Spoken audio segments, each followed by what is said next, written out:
Hello friends, എല്ലാവർക്കും good morning. അപ്പോൾ എല്ലാവർക്കും ഇന്നത്തെ ഒരു അത്യുഗ്രൻ വിശേഷത്തിലേക്ക് തന്നെ സ്വാഗതം.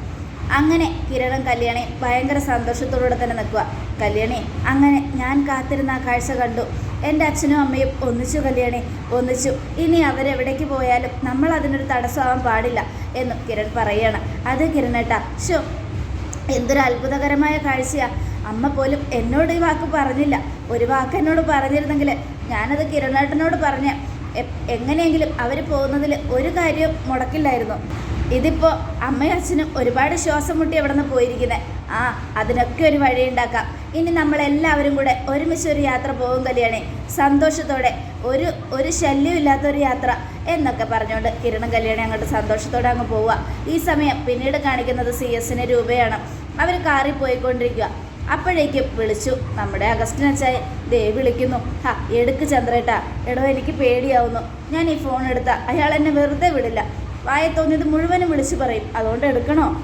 സാരമില്ല, അങ്ങ് എടുത്തേക്ക് എന്നും പറയാണ് രൂപ. അത് കേട്ടതും CS ഫോൺ എടുക്കുക. ഹലോ അച്ചായ.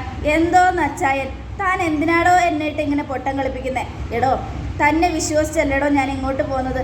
എന്നിട്ടും താൻ എന്നോട് ഈ ചതി ചെയ്യാൻ പാടില്ലായിരുന്നു സേന. അച്ചായ, ഞാൻ പറഞ്ഞില്ലേ എൻ്റെ അവസ്ഥ അങ്ങനെ ആയിപ്പോയി. എടോ, എപ്പോഴാണോ തനിക്ക് നല്ല അവസ്ഥ ഇല്ലാത്തത്? എപ്പോഴും താൻ ഇതുപോലെയുള്ള ഉടായ്പകളല്ലേ പറയുന്നത്? വേണ്ടായിരുന്നു, തന്നെ വിശ്വസിച്ച് ഇവിടം വരെ വന്ന എന്നോട് ഈ കളി വേണ്ടായിരുന്നു. ഞാൻ ഒട്ടും പ്രതീക്ഷിച്ചില്ല. ഇത്തവണയെങ്കിലും താൻ എന്നെ തൻ്റെ ഭാര്യയെ കാണിക്കുമെന്നാണ് ഞാൻ കരുതിയത്. അത് പക്ഷേ ഇങ്ങനെയൊരു കാഴ്ചയായിപ്പോയല്ലോ. എനിക്കിതിൽ നല്ല സങ്കടമുണ്ടോ? തന്നോട് ഇനി ഞാൻ ക്ഷമിക്കത്തേ ഇല്ല. താനിനി തൻ്റെ ഭാര്യ എന്നെ കാണിക്കണ്ട. അയ്യോ അച്ചായ, അച്ചായനൊരു കാര്യം ചെയ്, വീഡിയോ കോളിൽ വാ, ഞാൻ എൻ്റെ ഭാര്യയെ കാണിച്ചു തരാം. അത് വേണ്ട, തൻ്റെ ഭാര്യയെ ഞാൻ ഇതുവരെ കണ്ടിട്ടില്ലല്ലോ. അതുകൊണ്ട് ഏതെങ്കിലും പെണ്ണുങ്ങളുടെ അടുത്ത് പോയി നിന്ന് താൻ എന്നെ തൻ്റെ ഭാര്യയാണെന്നും പറഞ്ഞ് കാണിച്ചു തരില്ലെന്ന് എന്തോ ആര് കണ്ടു? എൻ്റെ അച്ചായ, നിങ്ങൾ എന്ത് വർത്താനായി പറയുന്നേ? വേറെ ഏതെങ്കിലും പെണ്ണിനെ കൊണ്ടുവന്ന് എൻ്റെ അടുത്ത് നിർത്തിയിട്ട് അതെൻ്റെ ഭാര്യയാണെന്ന് ഞാൻ ഇച്ചായനോട് പറയുമെന്ന് ഇച്ചായന് തോന്നുന്നുണ്ടോ? താനേ രക്ഷപ്പെടാൻ വേണ്ടി ഇതല്ല ഇതിനപ്പുറവും ചെയ്യും. അതുകൊണ്ട് എനിക്ക് തൻ്റെ ഭാര്യയെ നേരിട്ട് കണ്ടാൽ മതി. അല്ലാതെ വീഡിയോ കോളിലോ വോയിസിലോ ഒന്നും കാണാൻ വേണ്ട, കേൾക്കുകയും വേണ്ട. മനസ്സിലായല്ലോ? മര്യാദയ്ക്ക് എന്നെ കാണിക്കാൻ പറ്റുമെങ്കിൽ കാണിക്കും, ഇല്ലെങ്കിൽ എങ്ങോട്ടെങ്കിലും പോയിക്കോ, അല്ലെങ്കിൽ ഞാൻ അമേരിക്കയ്ക്ക് പോവുക. അച്ചായ എന്നോട് ക്ഷമിക്കുക അച്ചായ, ഞാൻ വേണ്ട, താനൊരു അക്ഷരം മിണ്ടണ്ട എന്നും പറഞ്ഞുകൊണ്ട് അച്ചായൻ ഫോൺ കട്ട് ചെയ്തു. ഫോൺ കട്ട് ചെയ്തോടെ രൂപേ, അച്ചായന് നല്ല ദേഷ്യമുണ്ട്. പിന്നെ ദേഷ്യമില്ലാതിരിക്കുമോ? നമ്മൾ എത്ര തവണയായി അദ്ദേഹത്തെ പറ്റിക്കാൻ തുടങ്ങിയിട്ട്. അത് ശരിയാ. എന്തായാലും നമുക്ക് ഈ കള്ളക്കളിയൊക്കെ അങ്ങ് അവസാനിപ്പിച്ചാലോടോ? അത് വേണ്ട ചന്ദ്രേട്ട, അവസാനിപ്പിക്കേണ്ട സമയമാകുമ്പോൾ നമുക്ക് അവസാനിപ്പിക്കാം. എന്തായാലും ചന്ദ്രേട്ടൻ വണ്ടി എടുക്കാം, നമുക്ക് വീട്ടിലേക്ക് പോകാം എന്നും രൂപ പറയുക. എന്തായാലും ഞാൻ ആ മാനേജറെ ഒന്ന് വിളിച്ചിട്ട് കാര്യം പറയട്ടെ എന്നും പറഞ്ഞുകൊണ്ട് CS ഫോൺ എടുത്ത് മാനേജറെ വിളിക്കുക. Hello sir. എടോ, അഗസ്റ്റിൻ അച്ചായനെ ഒന്ന് പറഞ്ഞ് മനസ്സിലാക്കടോ. അയാൾ എങ്ങനെയെങ്കിലും ഒന്ന് വിശ്വസിപ്പിക്കുക. എൻ്റെ കൂടെ എൻ്റെ ഭാര്യ ഉണ്ടായിരുന്നെന്നും അവളെ താൻ കണ്ടു എന്നൊക്കെ ഞാൻ പറയാം സാർ. പിന്നെ CCTV ക്യാമറകളൊന്നും പ്രവർത്തിച്ചിട്ടില്ലല്ലോ അല്ലേ? ഇല്ല സാർ. എൻ്റെ മക്കൾ അവിടെ തന്നെ ഉണ്ടോ? ഉണ്ട് സാർ, അവരിവിടെ തന്നെ ഉണ്ട്. ഇനി ഇവിടെ നിന്നെങ്ങും പോയിട്ടില്ല. എന്നാൽ പിന്നെ CCTV ദൃശ്യങ്ങളൊക്കെ അവർ ചോദിച്ചാൽ കൊടുക്കരുത് കേട്ടോ. ശരി സാർ, ഞാൻ കൊടുക്കില്ല എന്നും മാനേജർ പറയുക. ഈ സമയം ആകെ മൊത്തത്തിൽ നമ്മുടെ CS എന്നാലും എങ്ങനെയെങ്കിലും ഒന്ന് അച്ചായനെ സമാധാനിപ്പിക്കണോ, എനിക്ക് നല്ല സങ്കടമുണ്ട് എന്നൊക്കെ പറയുകയാണ്. ശരി സാർ, ഞാൻ പറയാം എന്നും പറഞ്ഞുകൊണ്ട് മാനേജർ ഫോൺ കട്ട് ചെയ്യുക. എന്ത് ചെയ്യാനാ, പാവ അഗസ്റ്റിൻ അച്ചായൻ എന്നെക്കുറിച്ച് ഓർത്ത് ഒരുപാട് വേദനിക്കുന്നുണ്ട്. ഞാനും എൻ്റെ ഭാര്യ ഒന്നിച്ചു എന്ന് പറഞ്ഞ സന്തോഷത്തിൽ അയാൾ വന്നതാണ്. പക്ഷേ അത് ഇങ്ങനെയൊക്കെ ഒരു കൂടിക്കാഴ്ചയായി പോകുന്നത് ഞാൻ ഒരിക്കലും പ്രതീക്ഷിച്ചില്ല. ഇനി എന്താ ചെയ്യടോ? സാരില്ല, നമുക്ക് അദ്ദേഹത്തെ കാണാൻ എന്തെങ്കിലും ഒരു വഴി ഉണ്ടാക്കി തരും ഭഗവാൻ. അല്ലാതെ ഇപ്പോൾ എന്ത് പറയാനാ? ഒരു വഴി ഉണ്ടാവില്ലടോ. നമ്മുടെ മക്കളോട് നമ്മളിത് പറയാതിരിക്കുന്നിടത്തോളം കാലം നമുക്ക് ഒരു വഴിയും അദ്ദേഹത്തെ കാണാനും ഉണ്ടാവില്ല എന്നും CS തറപ്പിച്ച് പറയുവാണ്. ഈ സമയം അച്ചായനെയാണ് കാണിക്കുന്നത്. അച്ചായൻ അവിടെ നിൽക്കുമ്പോൾ മാനേജർ അങ്ങ് ചെല്ലുക. സാർ. എന്താടോ? സാറിനോട് എനിക്ക് കുറച്ച് കാര്യങ്ങൾ പറയാനുണ്ട്. എന്ത് കാര്യം? അത് ചന്ദ്രസേനൻ സാർ ഇവിടെ വന്നിരുന്നല്ലോ. വന്നിരുന്നു. അദ്ദേഹത്തിൻ്റെ കൂടെ അദ്ദേഹത്തിൻ്റെ ഭാര്യ ഉണ്ടായിരുന്നു. അത് ഞാൻ കണ്ടതാ സാർ. 2 തവണ അദ്ദേഹം ഇവിടെ വന്നപ്പോഴും അദ്ദേഹത്തിൻ്റെ ഭാര്യ അദ്ദേഹത്തിനോടൊപ്പം തന്നെ ഉണ്ടായിരുന്നു. അയാളെ ന്യായീകരിച്ചുകൊണ്ട് താൻ എൻ്റെ മുൻപിൽ വന്നാലുണ്ടല്ലോ എൻ്റെ സ്വഭാവം മാറും. സാർ, ഞാൻ പറയുന്നത് സത്യ. വേണ്ടടോ, എല്ലാവരുമേ അയാളുടെ ആളാ. ചിലപ്പോൾ അയാൾ തനിക്ക് കാശ് തന്നിട്ടുണ്ടാവും ഇങ്ങനെ പറയണമെന്ന് പറഞ്ഞ്. അതുകൊണ്ടല്ലേടോ താൻ ഇങ്ങനെ പറയുന്നേ? അയ്യോ സാർ, അല്ല, ഞാൻ പറയുന്നത് സത്യമാണ്. ചന്ദ്രസേനൻ സാറിൻ്റെ കൂടെ അദ്ദേഹത്തിൻ്റെ വൈഫും ഉണ്ടായിരുന്നു. എന്നാലേ എനിക്കത് നേരിട്ട് കണ്ട് ബോധ്യപ്പെടണം. ഇല്ലെങ്കിൽ ഞാനത് വിശ്വസിക്കത്തേ ഇല്ല. താൻ ഇനി അയാളെ ന്യായീകരിച്ച് എൻ്റെ മുൻപിൽ വരണ്ട. താൻ പോയിക്കോ. സാർ, ഞാൻ പറയുന്നത് സത്യമാണ് സാർ. അദ്ദേഹത്തിൻ്റെ ഭാര്യ അദ്ദേഹത്തിനോടൊപ്പം ഉണ്ടായിരുന്നു.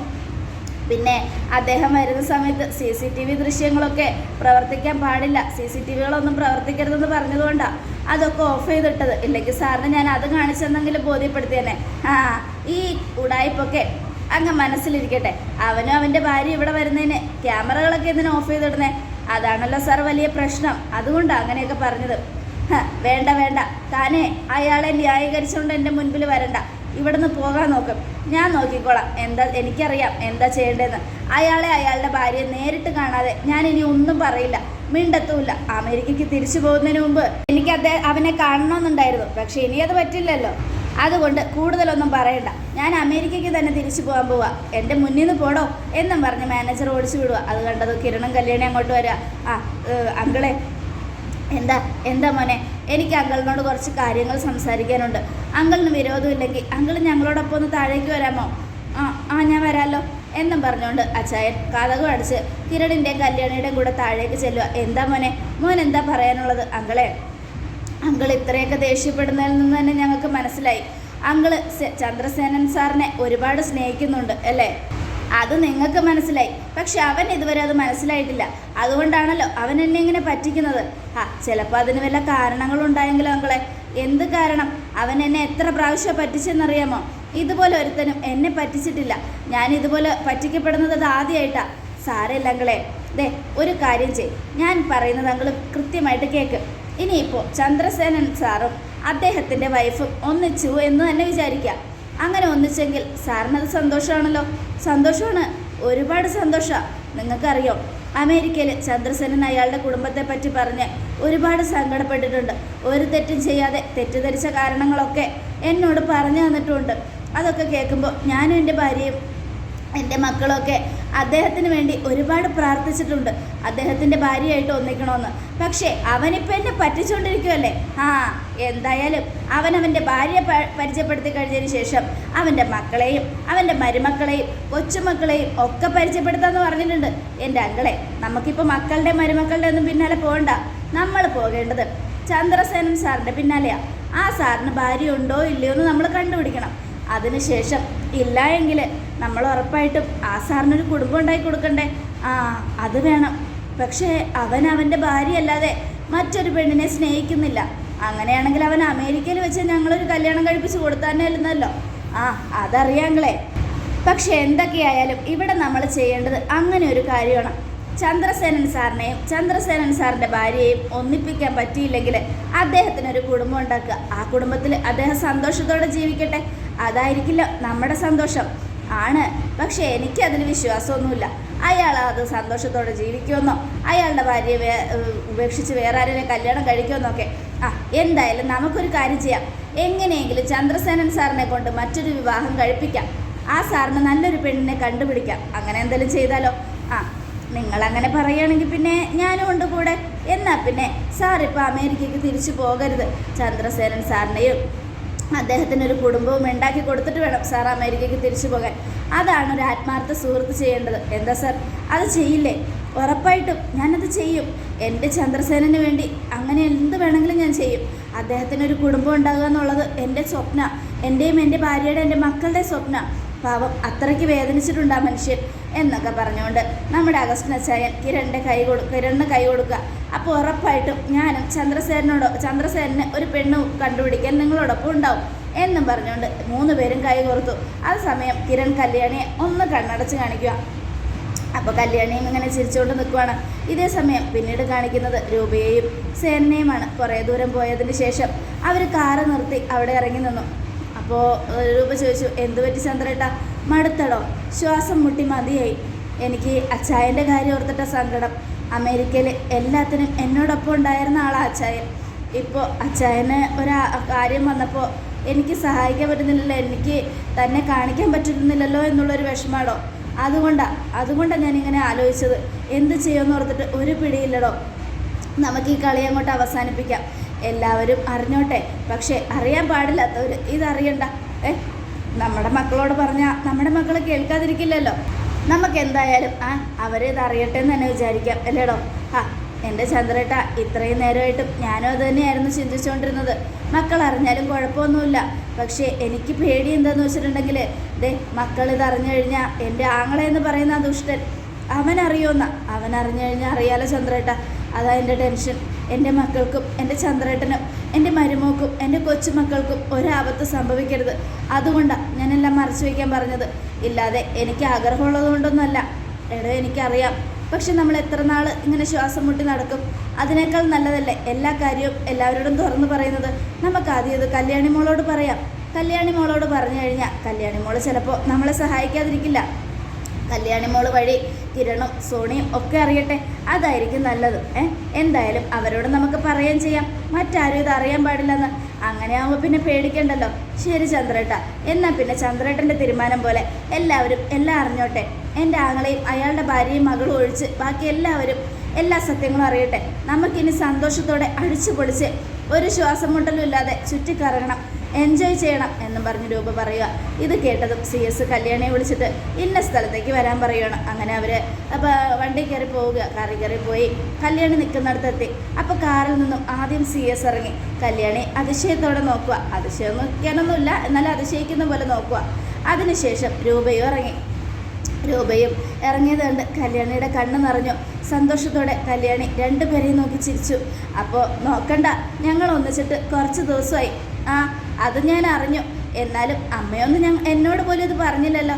അത് പിന്നെ പറയാതിരുന്നതിൻ്റെ കാരണം മോൾക്കറിയാമല്ലോ. അമ്മയ്ക്ക് പേടിയാ മോളെ, നിങ്ങൾക്കൊക്കെ എന്തെങ്കിലും സംഭവിക്കുമെന്നുള്ള പേടി. അതുകൊണ്ട് മാത്രമാണ് എല്ലാം മറച്ചു വെച്ചത്.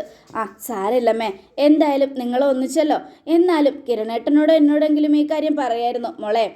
അച്ഛനും അമ്മയും ഒന്നിക്കുന്ന വിവരം കിരൺ പോലും അറിയാൻ പാടില്ല എന്ന് പറഞ്ഞതിൻ്റെ കാരണം എന്താണെന്ന് മോക്ക് ഞാൻ നേരത്തെ പറഞ്ഞു തന്നല്ലോ.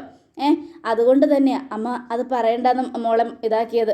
സോറി മോളെ, ഇനി എല്ലാവരും എല്ലാം അറിയണം. അപ്പോൾ കല്യാണി CS നോക്കി. മോളെ അച്ഛനെ നോക്കണ്ട, എല്ലാത്തിനും കാരണക്കാരി ഇയാൾ പറഞ്ഞിട്ടാണ് ഞാൻ അങ്ങനെയൊക്കെ ചെയ്തത്. എന്തായാലും ഇനി നമുക്ക് സന്തോഷത്തോടെ എല്ലാവരും ഒരുമിച്ച് ഒന്നിക്കണം. അതിനു വേണ്ടിയുള്ള ഇനിയുള്ള ഇത് എന്തായാലും മോള് വാ, നമുക്ക് പോകാം. അല്ലമ്മേ, ഞാൻ കിരണേട്ടനെ വിളിച്ച് പറയട്ടെ. കിരണേട്ടൻ ബീച്ചിൽ കാത്തു നിൽക്കുക. നമുക്ക് എല്ലാവർക്കും കൂടെ അങ്ങോട്ട് പോയാലോ? അതിനെന്താ, പോകാം, ബീച്ചിലേക്ക് തന്നെ പോകാം എന്നും രൂപ പറയുക. അത് കേട്ടതും എന്നാൽ ഞാൻ ഇപ്പം തന്നെ വിളിക്കട്ടെ എന്നും പറഞ്ഞുകൊണ്ട് കല്യാണി ഫോൺ എടുത്തു. ഹലോ കിരണേട്ടാ, ഞാൻ അങ്ങോട്ട് വരുന്നുണ്ട്. എൻ്റെ കൂടെ 2 പേരുണ്ട്. അതാരാണെന്ന് അവിടെ വരുമ്പോൾ നേരിട്ട് കാണാം കേട്ടോ.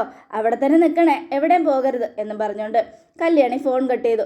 അതിനുശേഷം അവർ 3 പേരും കൂടെ കാറിലോട്ട് കയറുക. പിന്നീട് കാണിക്കുന്ന ബീച്ചിലാണ്. ബീച്ചിൽ കിരൺ കാത്തു നിൽക്കുക. ആരെയും കൊണ്ടായിരിക്കും? എന്നാലും കല്യാണി വരുന്നത് ഒരു പിടിയും കിട്ടുന്നില്ലല്ലോ എന്നൊക്കെ ആലോചിച്ചുകൊണ്ട്. അതെ, കിരൺ അറിയില്ല കേട്ടോ. ഈ സമയം അവരുടെ കാറെത്തിയതും അതിൽ നിന്നും ആദ്യം CS ഇറങ്ങിയതും കിരൺ ചിരിച്ചുകൊണ്ട് തന്നെ നിൽക്കുക. അപ്പോഴേക്കും കല്യാണിയും ഇറങ്ങി.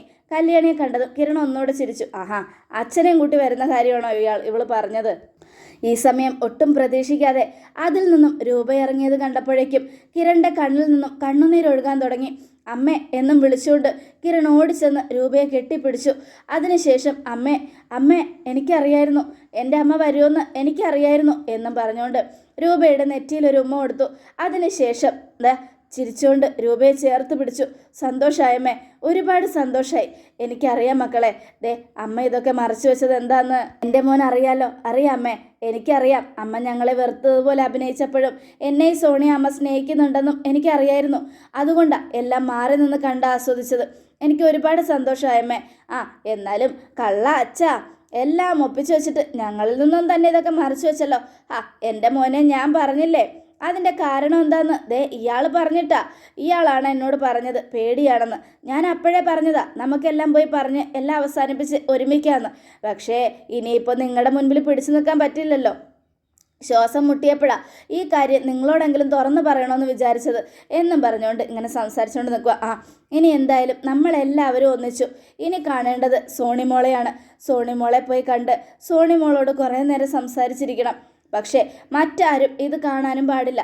അതുകൊണ്ട് തന്നെ സോണിമോളെ പോയി വിളിച്ചു പറ, കല്യാണി മോളെ. അത് വേണ്ട, സോണിമോക്ക് ഇത് വലിയ സർപ്രൈസ് ആവും. സോണിക്ക് അമ്മയും അച്ഛനും കിരണേട്ടനും ഞാനൊക്കെ ഒന്നിച്ച് വരുന്നത് കാണുമ്പോൾ ഒരുപാട് സന്തോഷമാവും. ആ സന്തോഷം നമുക്ക് നേരിട്ട് കാണണ്ടേ? അതെ, പക്ഷെ കാണാൻ പാടില്ലാത്തവർ കാണാൻ പാടില്ലാത്തത് കൊണ്ട് നമ്മൾ അവിടെ നിൽക്കാനും പാടില്ല. അതുകൊണ്ട് നമുക്ക് എല്ലാവർക്കും ഒരു ടൂർ പോവാം. എല്ലാവർക്കും പോകാൻ പറ്റില്ല. അയ്യോ അതെന്താ മോളെ? പാറമോളും ബൈജുവും കൂടെ ഒരു കല്യാണത്തിന് പോയിരിക്കുക. ബൈജുവിൻ്റെ ചെറിയച്ഛനോ വലിയച്ഛനോ ആരാന്ന് തോന്നുന്നു. അദ്ദേഹത്തിൻ്റെ മോളുടെ കല്യാണത്തിന് ബൈജു പോകണമെന്ന് പറഞ്ഞപ്പോൾ ബൈജുവിനോടൊപ്പം പാറവും പോയി. ആണോ? എന്നാ സാരില്ല, നമുക്ക് ബാക്കിയുള്ളവരോടൊപ്പം പോകാമല്ലോ. അടിച്ചു പൊളിച്ചൊരാഘോഷം. കുറച്ച് ദിവസത്തേക്ക് എല്ലാവരും ഒന്ന് ആഘോഷിക്കുന്നു, അത്രയേ ഉള്ളൂ. അമ്മയ്ക്ക് സുഖമാണോ? പിന്നെ എനിക്ക് സുഖമാണ് മോനെ. നല്ലതേ, ഇദ്ദേഹം കൂടെ വന്നപ്പോൾ മുതൽ ഞാൻ സന്തോഷത്തില്ല. അമ്മേ, അച്ഛൻ തെറ്റൊന്നും ചെയ്തിട്ടില്ല എന്ന് പല പ്രാവശ്യം ഞാനും സോണിയൊക്കെ പറഞ്ഞപ്പോഴും അമ്മ അത് വിശ്വസിച്ചില്ല. ഇപ്പം അമ്മയ്ക്ക് മനസ്സിലായില്ലേ? എടാ അതിന് നീ ഇയാളെ കുറ്റം പറയണ്ട. നിൻ്റെ അമ്മയ്ക്ക് നിൻ്റെ അമ്മയെ ഒരു തെറ്റും പറയാൻ പറ്റില്ല. നമ്മൾ ഏറ്റവും കൂടുതൽ സ്നേഹിക്കുന്ന ആൾ, ഏറ്റവും കൂടുതൽ വിശ്വസിക്കുന്ന ആൾ ഒരാളെക്കുറിച്ചൊരു കള്ളം പറയുമ്പോൾ അതാരായാലും വിശ്വസിച്ച് പോകും മോനെ. അത് തന്നെ ഇവിടെ സംഭവിച്ചിരിക്കുന്നത്. അതുകൊണ്ട് മോൻ സമാധാനമായിട്ടിരിക്കേ. ഇപ്പോഴേ എനിക്ക് ഇയാൾ തരുന്നതേ നല്ല പഴയതിനേക്കാളും ഡബിൾ മടങ്ങ് സ്നേഹമാണ്. ഇത്രയും നാളും വെറുത്ത് മാറി നിന്നതിനേക്കാൾ ഡബിൾ മടങ്ങ്. അങ്ങനെയുള്ളപ്പോൾ ആ സ്നേഹം കിട്ടുന്ന ഞാൻ ഭാഗ്യം ചെയ്തവനല്ലേ മോനെ? ഭാഗ്യം ചെയ്തവനൊക്കെ തന്നെയാണ്. പക്ഷെ എന്നാലും അച്ഛനും അമ്മയും ഞങ്ങളോട് മറിച്ച് എവിടെയൊക്കെയാ പോയത്? ഒളിച്ചും പാത്തും. എടാ മനസ്സിലായി, നീ ഞങ്ങളുടെ പിന്നാലെ വന്നപ്പോൾ തന്നെ ഞങ്ങൾക്ക് മനസ്സിലായി. ഇനിയിപ്പോൾ എന്തായാലും ഒന്നും മറച്ചു വയ്ക്കാൻ പറ്റില്ല, എല്ലാം തുറന്നു പറഞ്ഞാൽ മതിയാവുന്നു. അതുകൊണ്ട് തന്നെയാണ് ഞങ്ങൾ രണ്ടുപേരും കല്യാണി മോളെ വിളിച്ച് ഇങ്ങോട്ട് പോകുന്നത്. ഇനിയിപ്പോൾ അതിനെക്കുറിച്ചൊന്നും പറഞ്ഞിട്ട് കാര്യമില്ല. ഒന്നും പറയാൻ ആരെയും കുറ്റപ്പെടുത്താൻ വേണ്ട. കല്യാണി മോളെ നമുക്ക് പോയാലോ? പോകാം അച്ഛാ. എന്നാൽ പിന്നെ നമുക്ക് സോണിയെ വിളിച്ച് പറയാം.